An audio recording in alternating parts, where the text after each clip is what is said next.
Joining me now, you're welcome, Republican Florida Congressman and member of the House Financial Services Committee, Mike Haridopolos. Mike, I introduced you earlier, and it wasn't you. I apologize for that. You're much better looking than the last guy, first and foremost. We're here to talk about the big, beautiful bill. And I don't even know if our viewers know what happened today, that J.D. Vance was the tie-breaking vote. Finally, the Senate voted yay, and it's now back to the House so that you guys can do what you do and potentially get it on the president's desk by July 4th. Is that going to happen, sir? I expect it to happen. I can't wait to vote on this big, beautiful bill. Isn't it nice and refreshing to see that politicians are actually backing up their campaign promises of helping people out who've been hurt so badly by high inflation in the last 4 years? We're helping people who earn overtime, who earn tips, who people have earned an entire lifetime, meaning that they have earned Social Security. It's the common sense thing to do. Get this economy moving in the right direction. Congressman, the Senate parliamentarian ruled that some provisions in that bill violated the chamber's strict rules for budget reconciliation bills. Is that the sort of thing that might happen now in the House, or is the Senate version the one that you and your colleagues plan to vote on? We plan on voting on the Senate bill.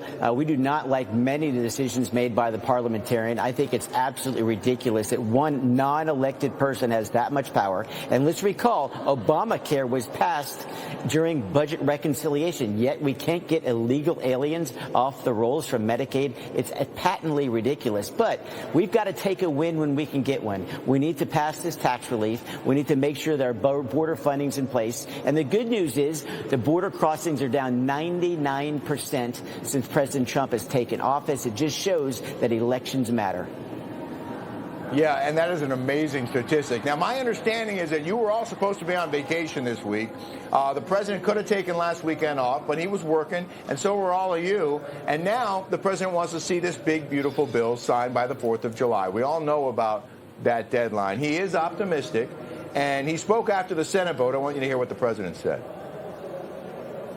And the bill just passed, and it tells you there's something for everyone. I mean, it's a great bill. There is something for everyone, and I think it's going to go very nicely in the House. Actually, I think it will be easier in the House than it was in the Senate.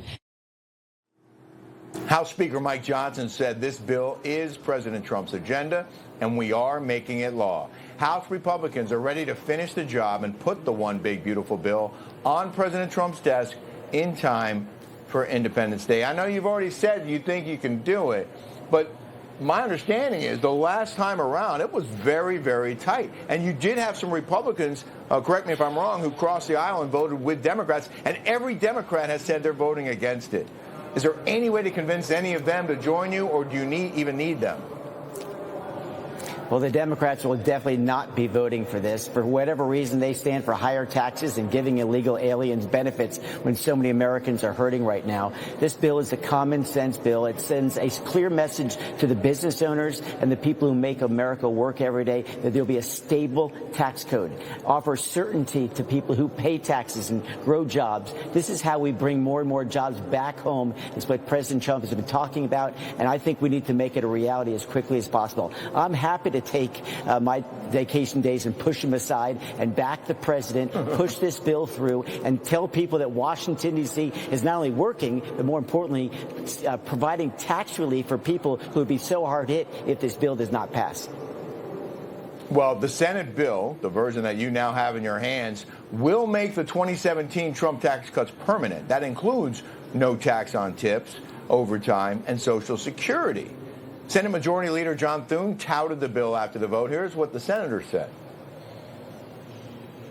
With this legislation, we're fulfilling the mandate we were entrusted with last November and setting our country and the American people up to be safer, stronger, and more prosperous.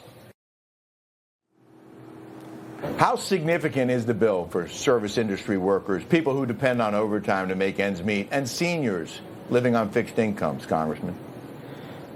Well, it's so imperative that we do this. Let's reward people who work hard, who've earned these dollars. Remember, these people who work overtime for tips, let alone on Social Security, they've worked a lifetime to earn these benefits, and we want to make sure they're protected. What's very disingenuous is the fact that the Democrat argument has been, we're giving tax cuts to billionaires. You've read the bill. I invite everybody to read the bill. The current tax rate for the rich, quote, is 37%. Under this bill, 37%. No change in the tax policy whatsoever. It's the common Democrat theme. They think that they can spend their money smarter than people back home. I vehemently disagree. We need to give money back to the people who make this economy work every day. They go out and save, invest, and spend. That's the best thing we can do for our own economy, and will attract even more businesses from overseas, because a lot of the red tape has also been moved out of the way, so you can do business in the good old USA.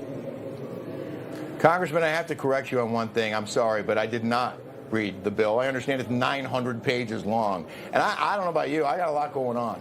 But I'm glad that you read it. But, you know, I played in the monologue a sound clip from Chuck Schumer, who said that tens of millions of Americans will lose health care benefits because of this bill. Is it tens of millions, and how do you square that with what the bill does bring to the table? Well, here's who will lose health care under this bill. If you're an illegal alien, you're no longer going to get health care paid for by other taxpayers. If you're a person who lied on an application and are no longer eligible for Medicaid, then you're going to be kicked off as well. And finally, if you refuse to work and you want to get free health care when other people are paying $1,500, $2,000 a month in premium, yes, you're going to get kicked off.